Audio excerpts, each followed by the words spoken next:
So there's all these ways people experience music, and it doesn't just have to be through the content, through the audio. It can be through the experience of music. It can be through the watching, going to events, or even using music to help tell your story.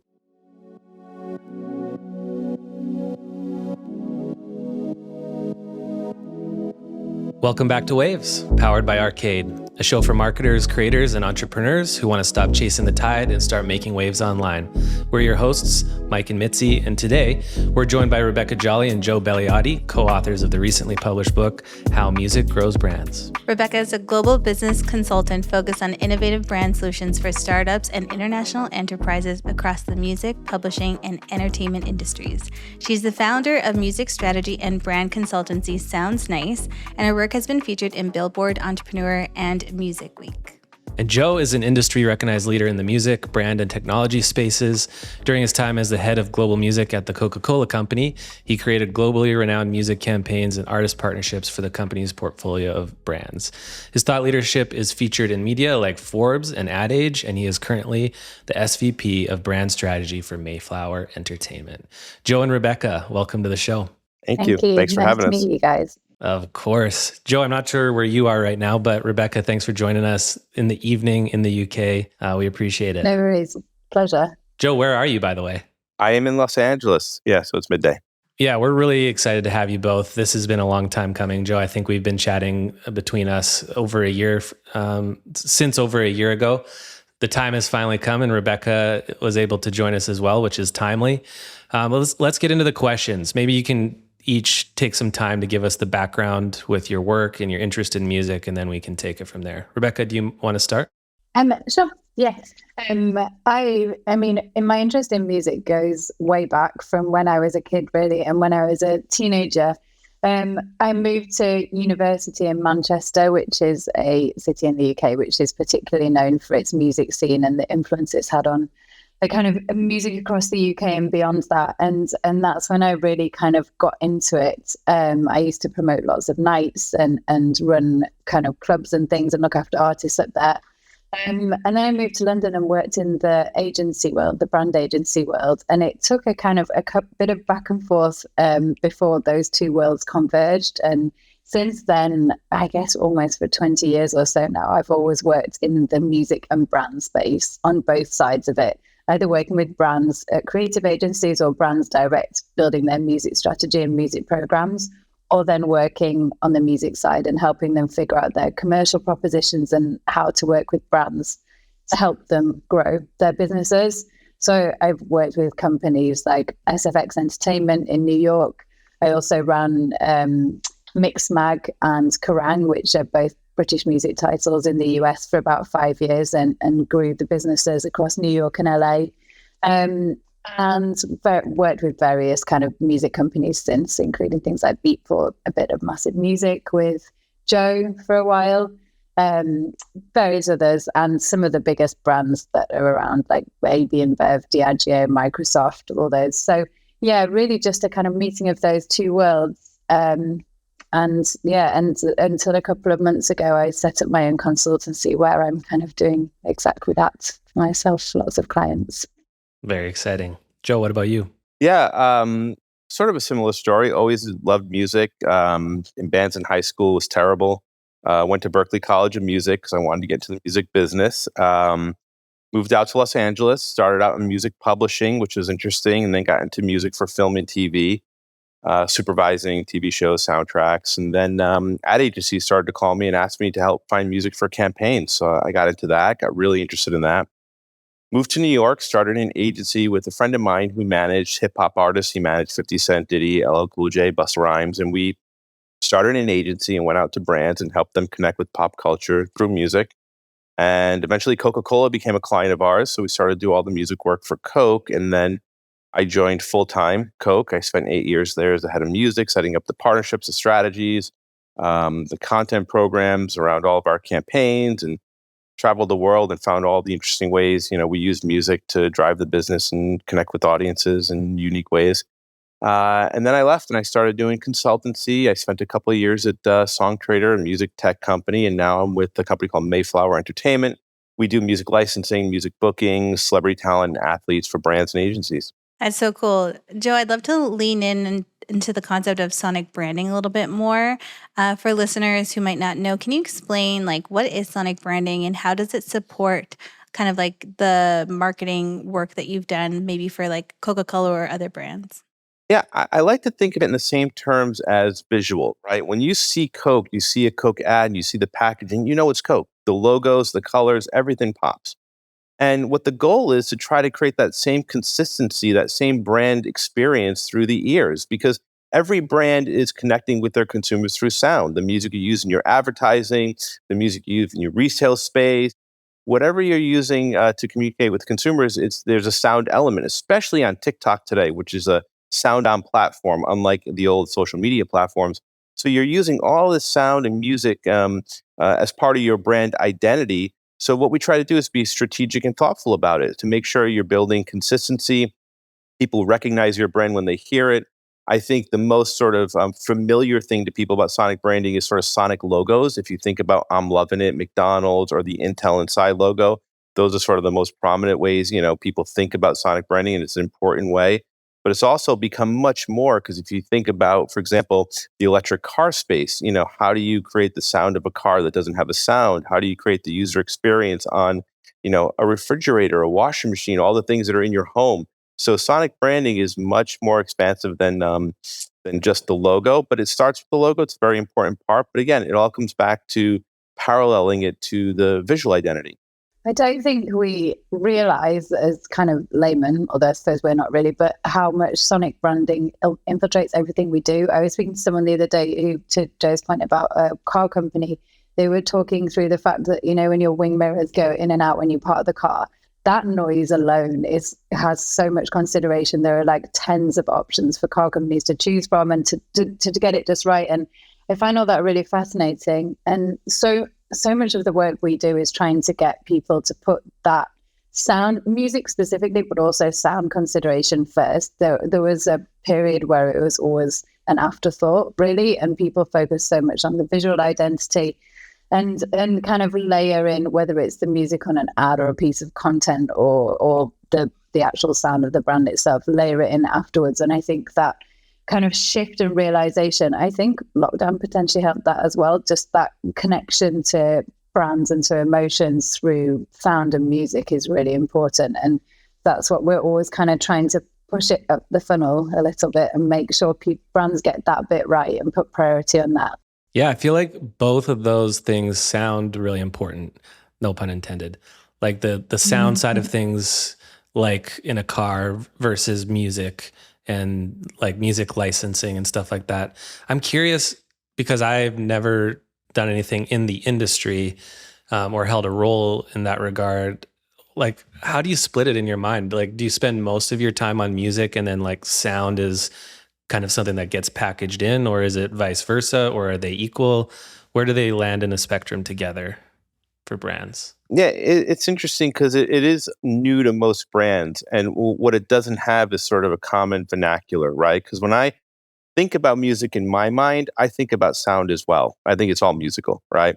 But we still tend to sort of talk about music and sound as two different things. To me, they're one and the same, right? It's being strategic and thoughtful around the music, the sounds you create, the brand. It's all part of the brand experience. So we suffer a little bit because we don't have that common way of talking about it throughout the industry. But again, in my mind, it's one and the same. Yeah, I mean, I think everyone uses music in some way. All brands do, in whatever part it is they do marketing. But sound, the actual sound specific, is not quite as kind of mainstream and widely spread. But yeah, I mean, to my earlier point about how lockdown changed things, just that kind of audio experience in the home, and so many people would have, whether it was podcasts or in lieu of office chatter and office noise, they would have their audio entertainment in the background whilst they were doing their work. And I think that shift in brands and realizing that was the way that they could penetrate the consumer these days, because there was less of that kind of visual experience. They weren't walking past 50 billboards in a day. They weren't being exposed to things in the same way. And I think it really did a lot of good work in demonstrating the importance of that, I guess, audio experience in whatever shape it is. Yeah. I think with COVID and us being home and being more digital consumers, and then the rise of TikTok too, I think you both mentioned that it's been a bit of an afterthought, but I'm seeing a shift, which is why we were so excited to have you on this podcast, that people are starting to pay attention to those things a bit more and starting to be a bit more considerate about it. And I'm curious, what drove you to write this book together? And what are you hoping that this book can help kind of educate or achieve when it comes to how people integrate music and sound? Yeah, brands are spending a lot of money in sports, a lot of money in influencer marketing compared to the money they're spending in music. They actually spend 10 times more in sports marketing than they do in music. And I would argue music is as big a passion point as sports. And the reason is, it's probably multiple reasons, but the reason is music is more complicated. It's a little more fragmented. It's newer to brands. They don't have the internal capabilities. Most brands have, multiple people on the sports marketing team and maybe one person on the music team, if any. So, I think there's a huge opportunity for brands to leverage music, the brands that aren't. The brands that are, like Coca-Cola and Vans, are really successful, and they're connecting with consumers, and they're growing equity, and they're, in pop culture in a really unique way. But it comes down to, Rebecca and I were talking, and, we started talking about our thought process, what we do when we get a new client, how we walk them through the process, how we start with the business objectives and finding the right things for them to do in the music space. And we started to build a methodology around that, started to build a framework. So we decided to put out, basically as many of the tools and strategies and frameworks and all of the thought processes we go through, and just put it out into a book. And, hopefully, brands will take it and use it and, incorporate music more into their marketing mix. Yeah, well, we were actually working, I think, on a particularly tricky project together. And as we were working through it, and we're just kind of shooting the breeze about how complex compared with when we both started in the industry a couple of decades ago. Sorry, just giving away your age and mine here, Joe. But when we first started working in the industry, it was a lot more linear and a lot easier to understand how to operate in music. There were fewer artists, fewer platforms. You could sponsor someone really easily or do a partnership. And it was just, it was an easier world. And we were talking about how complex and fragmented it was, and how we just wish for people who are coming through the industry, there was some kind of resource or guidebook or something to help steer people through now, because it's such a complicated world. And then thought maybe we should write one, which is why it's actually called How Music Goes Brands, the Field Guide, because we wanted it to be that. We wanted it to be that kind of resource that is so useful for people, whether it's people who are studying in this space and wanting to move into the industry, whether it's brand managers, whether it's anyone in that space, and to hopefully encourage more people to kind of move into it and support the music industry as it's the number one cultural passion point. But to Joe's point, people still default to sports marketing because it's easier to figure out, I think, and the impact is tangible, whereas there's so much more impact to be garnered from getting a music program right. It just takes a minute to figure it out. So that's why we wanted to put this together and really kind of frame it as that tool that people can refer to, and hopefully it helps them either build their strategy or get internal stakeholder investment or figure out what's the breadth of what they can do in music. That makes a lot of sense. I really want to read this book, to be honest. I'll have to after this, but I think it was Joe mentioned earlier how people are more accustomed to music and sound when it comes to TV and film, and less for brands and advertising. Can we dig into that a little bit? Can you draw the comparison a little bit more, what the difference is and where the opportunity is in brand and advertising compared to film and TV? Just frame that out for us. Yeah, I think they're very similar, right? And I think, when you hear a soundtrack to a movie, it's part of creating the brand of that film. It helps drive the story forward. It helps keep you engaged. Same thing with the TV show. If you go back, years ago, the OC, sort of spawned a whole sort of style of music just based on the curation of the music in the show. And I think a brand is the same way. I mean, the best example, and this is going back a little bit too, is Apple. When they were putting out their new releases and their silhouette commercials, like they were breaking new artists. And I think, whether it's a TV show, a film, or a brand, you have that consistency, you have that sort of that strategy, you have that point of view, you have that feeling, that experience you're trying to create through music. And if if you're thoughtful and smart and creative about it, it really adds to the whole experience. When you're talking about this, it's easy to picture how like the OC, like that connection between like music and the brand, and then movies that makes sense too, and also Coca-Cola and Vans. I'm curious, like when you talk about sonic branding, what kind of company should be looking into this? Is it something that everyone can adopt, or is it something that you really need more like budgets or bigger partnerships or something like that to adopt some of these principles into their overall marketing? Well, I think every brand can do it in some way, shape, or form, right? McDonald's has been using the same, Sonic logo. I'm loving it for 20 years. Intel uses that little mnemonic because they're basically an invisible brand. It's just a chip company. You don't see the chip, right? You've got Taco Bell using their bell sound right now. I hear it in a lot of TikTok ads, right? Where you hear the bell and they cues people to run to Taco Bell, right? So there's all these different ways brands use sound. And in fact, it doesn't have to be um, expensive. One of the brands I love is Modelo. They use the same music in all their commercials, like just variations of the same music. They're probably creating a lot of efficiencies throughout as well, without having to reinvent the wheel every single time. And they're building equity in their brand. And every time if you're not watching TV or you're not watching YouTube and the music comes on, it's Modelo. So I think there's definitely very different ways brands can use it, and it doesn't necessarily have to be expensive. And I think maybe even the opposite, it can create some efficiencies.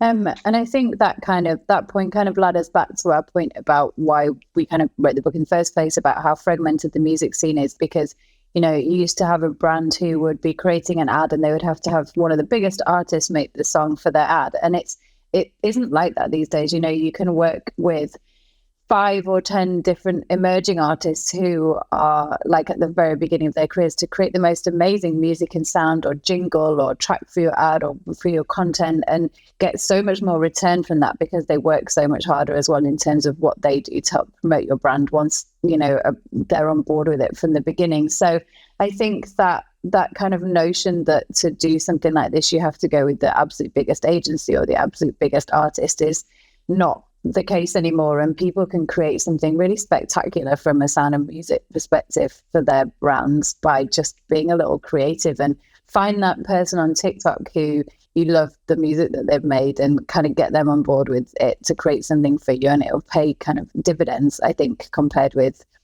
a huge great big artist partnership. Mm-hmm. Yeah. As you were saying that, I was thinking about all those like TikTok like artists who are sharing their music. And even like in our line of work, we work with a lot of creators who are, video creators, and they are creating content for brands. But it's almost like that kind of same thing. There's a plethora of different types of musicians and music creators and sound creators out there who are able to do that kind of thing. It's just tapping into that or being thoughtful about it. Or as I think, Rebecca, you said, intentional about it from the get-go could be a really cool experiment, or I guess like strategy. Yeah, I was gonna say to that point, I'm glad we're getting a little bit more granular, or maybe granular is not the right word, but it feels like it's getting more approachable as we talk about it more and more. But Rebecca, I wanted to kind of follow up on some of the points that you were making and ask, from your perspective, when it comes to music, is original music the ideal path for brands? Especially when we're thinking about like short form content on TikTok, or even like paid social, like ad creative and stuff like that.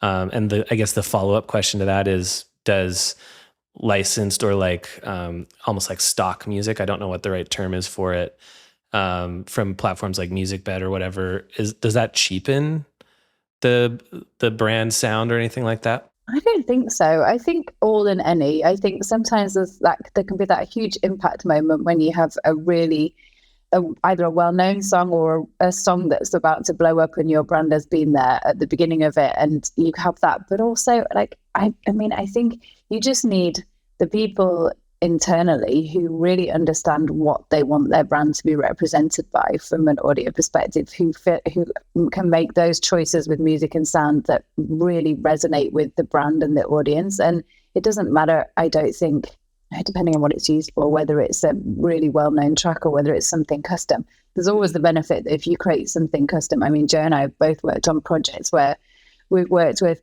brands and actually created a track and released a track that's absolutely blown up. I did one with a while ago now with Lucozade, which is an energy drink that's coming in the UK. I don't know if it's in the US actually, and DJ Fresh, and we created a tune and released it, and it went to the top of the charts in the UK and was there for weeks and it did so much good for, then Lucozade used it through all their marketing and it was a really kind of well considered, well put together program. And I know Joe's worked on similar. So I mean, I think it has to tie into your overall music strategy and what it is you're trying to achieve. But I think it's not one size fits all. I think everything can work if you kind of put the right consideration to it and understand what you're trying to say as a brand. That's helpful. I'm curious about the scientific side of all of this. Like when we think about branding and marketing, obviously there's like psychology involved, even when you think about colors and typefaces and things like that. And certain things can be more memorable than others. Is it similar with sound and music, like beyond just aligning with people's music preferences or the sounds that they like? Does it do anything else for a brand or a marketing campaign? Well, yeah, I mean, there's a couple ways to answer that question. So one is, scientifically, like the brain is more active when it's listening. So you're actually retaining more information, you're more attentive, right? And that's definitely a benefit if you're marketing and you're trying to put a message out there. But there's also a lot of research around sounds that are more pleasant to us as human beings, right? White noise is a very pleasant sound. Fingernails on a chalkboard isn't, right? And there's probably a million different sounds within the spectrum of that. And it's funny because if you think about the HBO sound, right, it's basically white noise, right? Very, very pleasant, scores very, very high when it comes to sonic identity. So yeah, I mean, I think that's definitely a consideration. There's definitely an art and science to sound when it comes to brands. Yeah, there's so much research that's done into things like the kind of music and sound that drives purchase consideration, for example, or that complements a retail experience. I mean, that whole multi-sensory retail experience, music is it's a huge part of that. I used to work with a company who specializes in creating soundscapes for wellness spaces, for example. I mean, and that's just really, I mean, that's a very kind of one end of the scale example, but shows how the sound is really important. If you got that wrong, that will completely alter your experience. Joe and I, as we've kind of been discussing potentially whether we kind of do a follow-up book, we've been talking a lot about the power of music and how it can really influence things positively in so many ways. And we've gone quite deep into research and all this about how music affects the brain, and about how it can be used for healing, how it can be used for people who suffer from Alzheimer's and dementia. And I think all that research and all that work that's gone into that really demonstrates how much music and sound can really alter your experience and ultimately kind of even change how you consider a brand or whether you buy a brand or all those different things.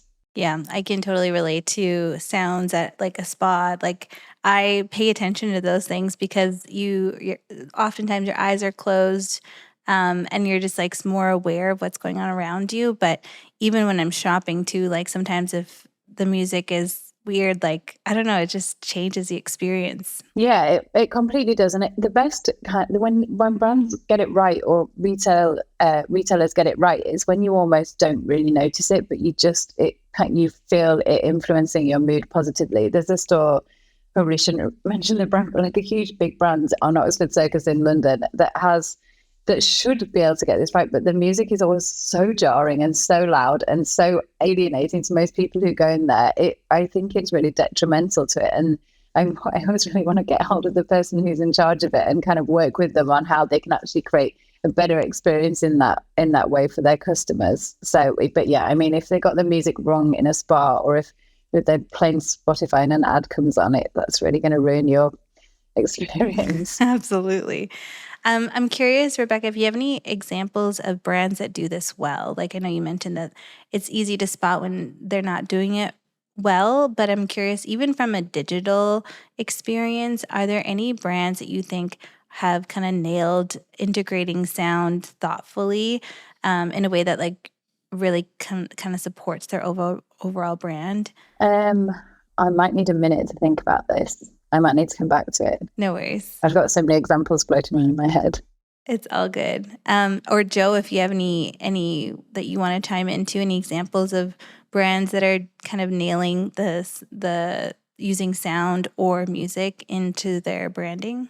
Yeah, I think there's actually quite a few. I think like I said, Intel, I had mentioned earlier, I think is doing a great job of not only using the sonic identity, but then taking it and creating a whole sort of commercial around it, right? They took that sound and had it reinterpreted by different artists, and it was really, really clever and cool, and they use it as a creative mechanic. I was talking to someone the other day who creates the sound for Hewlett Packard, and they have created what I think, and it's so I don't think I really realized until they talked me through it, but the sound that even goes into the consideration that goes into the materials of the box, for example, like their whole premise is to try and make it feel like something's about to happen when you open the box. So they do it from a scent point of view, where they have a faintly gunpowdery scent that's meant to feel very exciting, but also the same with the box. When you lift the lid off the box, it's almost, they've crafted this sound specifically, like working with material specialists to be able to create this kind of almost like popping noise, like something's about to begin. And I think that when you start to go down that route, it's not music necessarily, but I think that's really smart. Yeah, I love that. That's super cool. Yeah, that kind of stuff would just be so fun to like. I feel like that level is a certain type of brand, like they have the ability and the budget to be able to just get scientific about crazy details, like, the ability for you to slide open a box and it make a popping sound. Like that's so Totally. so meticulous. And then on the other side of the coin, then the much more obvious is, I feel like we've spoken about this a bit, Joe, but when a brand just does something that's so obvious and celebratory in music and just pull something brilliant together that stops people in their tracks and makes everyone feel like joyful. And the best example of that recently was the Moncler show, where they just put together the most incredible lineup with no real reason or purpose, but just like to make a brilliant splash, to have a great event, to have loads of people watching the content and sharing it, and just making a really special moment. And it doesn't always have to be complex. It can just be a moment that creates and provokes such a good emotion in people. And that does a lot of work as well, I think. One thing that I've always noticed, I'm a big NFL fan, and I've been watching football since I was a kid. And I have to assume this is intentional on their part, because I feel like they're just also meticulous about their brand and the overall experience. But I feel like even just when you have football games on the TV, there's a certain like white noise or like background noise of the game and like the audience and just like all the different things that are happening at once that feels like really recognizable over time. And I don't know if either of you have a perspective on if that is intentional as part of the TV broadcast or not. But that's been something that for me like has stuck with me, because I've been watching it since I was a kid. And it almost, I feel like because it's on Sundays, I even feel like it almost, there's this programming inside my mind that like when I hear that sound, I feel like I should have a nap on the couch or something like that, You're so right. You just took me completely back to being a kid. And again, this might be a British reference, but there was a TV show called Ski Sunday on a Sunday, obviously about skiing in the UK. And the music is, it just comes back to me immediately. And it brings back all those memories of sitting in the front room, probably eating cheese on toast, like running around in front of the fire, which probably doesn't sound very safe, but those memories, and watching Ski Sunday with my family. And it just feels, it's such a visceral memory, like 30 plus years later, and I think that it feels kind of similar to your NFL reference. Yeah. And to me, that connects so much to what Joe was saying about how your brain is more active when it's listening. Like, I feel like I can feel all the other senses from those memories, like how hot it was and how comfortable I was, and even like certain smells or like the food that you were eating, Rebecca. It's so interesting. Yeah, or even the fact that NFL has like their theme song, like on, is it Thursday nights? Like, even because I can't think of another league that does that. And I think they work with Carrie Underwood or something on that. But I just think that's so interesting too. And it's something maybe like now we're paying a bit more attention to. And I'm curious from both of you, there was an era of marketing where jingles really mattered. And then we kind of went away from that. And do you think, we mentioned jingles a little bit, that it's coming back? Do you think that brands or jingles are something that we should start thinking about more intentionally? Yeah, it's a good question. I mean, I think it does go in phases. I think Burger King just is crushing it right now with that Whopper jingle all over TikTok, right? And it's really effective. If you call that a jingle, I think it is, right? It's a song about a brand. So yeah, I think if it's done really well, and that was just done so well, and it's so quirky and so funny, I think you run a risk when you start to get too into the a lot of insurance companies are using jingles right now, and some of them work pretty well. Some of them are just actually annoying, right? I mean, it's not something you want to hear over and over and over again, and it actually takes away from the credibility of the brand and the product. So I think it's got to be used, in the right way. But I think, I think the Whopper one is a really good example of a jingle today, but it goes in phases. Yeah, for sure. I'm down for them to come back, have another moment. I'd like to.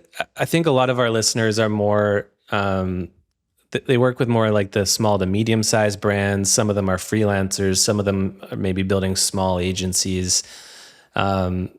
We've heard a lot of examples like Coca-Cola and Intel and McDonald's and the NFL. So I'm wondering if the two of you can help us just kind of frame it more into that like mid-sized brand space, especially for brands that potentially haven't yet truly explored what music or sound could do as an additional piece of their branding. Practical steps for how to get into it, how to explore it, what to think about. So yeah, I think you raise a really good point, and we've talked a lot about music to amplify content and music as a brand asset and sonic identity. But there's a whole other layer, which is music as a passion point, whether it's artist partnerships or storytelling or sponsorship of events. And I think that's where it gets really interesting, especially for small and medium-sized brands, to do partnerships with local artists, to use their music and content, to give away tickets to shows. You could have one store on a main street and still do a partnership with a local artist. You could be a small brand trying to get exposure, at a festival, by sampling your product. So there's all these ways people experience music, and it doesn't just have to be through the content, through the audio. It can be through the experience of music. It can be through the watching, going to events, or even using music to help tell your story in different ways. That is, you can create very, very sort of, shared value relationships with artists or record labels or the music community to help do that.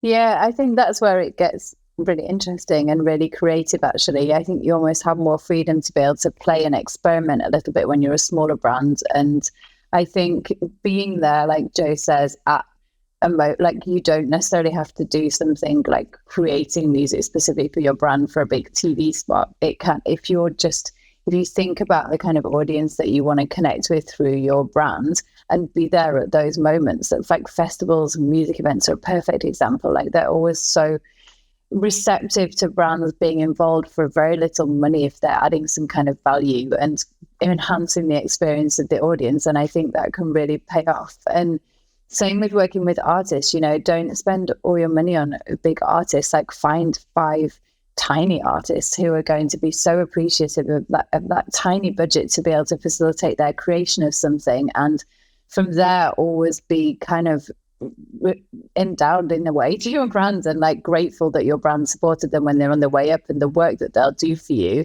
and putting it back in and getting your brand out there to their own audiences is really impactful. And I think that you can be, you don't need the big budgets these days. I think the democratization of all of this, it makes it a bit more complicated, but just the opportunity that can come from finding amazing artists and slightly undiscovered like grassroots talent is really exciting for a brand. Yeah, that really helps me connect the dots for like how to just dip your toes in.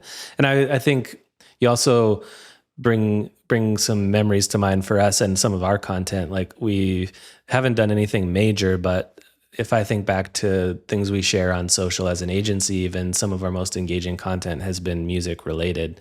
Like one New Year's Eve, we worked with a DJ to create this mixtape of just like what we felt were bangers from TikTok, from that year. And then we've also been doing these like monthly Spotify playlists that are curated by our team. And, some of that, it seems so simple, but to your point, Joe, about music being about passion, people really resonate with certain kinds of music, and especially when brands seem to integrate it. Well, music is so shareable, and it's also such social currency. And so I think as a brand or a media platform or anything, if you're then sharing music that people can then share beyond that, like it just, they will do. If it strikes a chord with them, they'll share, they'll talk about it, they'll kind of dig in a bit deeper. So yeah, it's another reason that we think that there can be such value from working with music in that way. Yeah. And we've always done original music for our podcast, and we've experienced that. Like, we didn't work with like a massive artist for that, but the person that we did engage was super keen, and they went the extra mile, and they over delivered beyond what we asked for initially. And that was such a positive experience for us. So, and then of course the ability to have a track that's like that unique to the experience that you're creating, and not just something you found on a platform that's as close as you can get. That's been a good experience for us, and something that has been memorable for our listeners. So it all makes sense. Mm-hmm. Well, we're getting to the end of our interview here, and we like to ask all of our guests this question. So I'm going to let you both take turns here. But who is making waves right now, and why? And this could be, we've talked a lot about brand examples, but it could also be, a musician that you're really excited about, or anyone that you're really just paying attention to and excited about what they're doing. I'm always interested in brands and artists who are doing something more, like their ambition is to create some kind of further reaching impact or influence in some way. And there's a really great kind of music and brand partnership and initiative at the moment that I absolutely love. It's with the headphone brand III, and they have really putting their weight and investment behind diversity in the music industry. And they've built and created a music studio in London, which is for underrepresented artists specifically. And the music that's coming out of that Sherelle is a DJ who I absolutely love, who's amazing. She's really heavily involved in it. And they're just building this space that's a safe space for music creation. But actually then kind of, they put out so much amazing music that is obviously then kind of affiliated with the brand. But the whole positioning of what they're doing is just doing all this work to be able to create that, really kind of put some weight behind a more equally represented, diverse music space, which is what we are always looking for. So yeah, I would call them out as an example of a kind of brand music partnership initiative that's really making waves. I think it's amazing to see things like that, and I'm always very supportive of it. Love it. How about you, Joe? So I'm going to call out a friend of mine named Kathy Applefolk Olson, who started Hollywood in Mind. It's a new initiative which is bringing together the Hollywood entertainment community with the health and wellness community. And she hosted her first summit a few weeks ago at the UTA offices in Beverly Hills. And she had companies from MTV to Publicis Health to Google, Roblox, together with Demi Lovato, Master P, people from all different facets of the entertainment industry. And the goal was to bring them together with health and wellness experts to figure out how you can use the power of entertainment to not only break down the stigma around mental health and well-being, but also to provide the tools to people to be able to go out there and create better work environments, use celebrity and exposure to help fans that might be struggling with mental health issues. I mean, there's so many things happening in the space to address this. It is definitely a global crisis. But what she's doing is one thing that I think is just worthy of some attention and support. Fantastic examples. While we're on the topic of making waves right now, obviously AI is having a big moment. Really, moment isn't the right way to describe it, because I think it's going to be part of our reality moving forward. But we see a lot of examples with AI in other mediums, like writing copy and even like creating an image out of nothing, or designing something. But I'm curious if either of you have examples of tools or platforms or use cases for AI in the world of sound and music for brands, or just in general. So let's put aside the fact that it's going to destroy humanity and the legal implications. I'm just kidding. Who knows? But there's legal implications. I'm going to focus on the positive. So technology and music, think back to the 1980s when this thing called the TR-808 drum machine came out.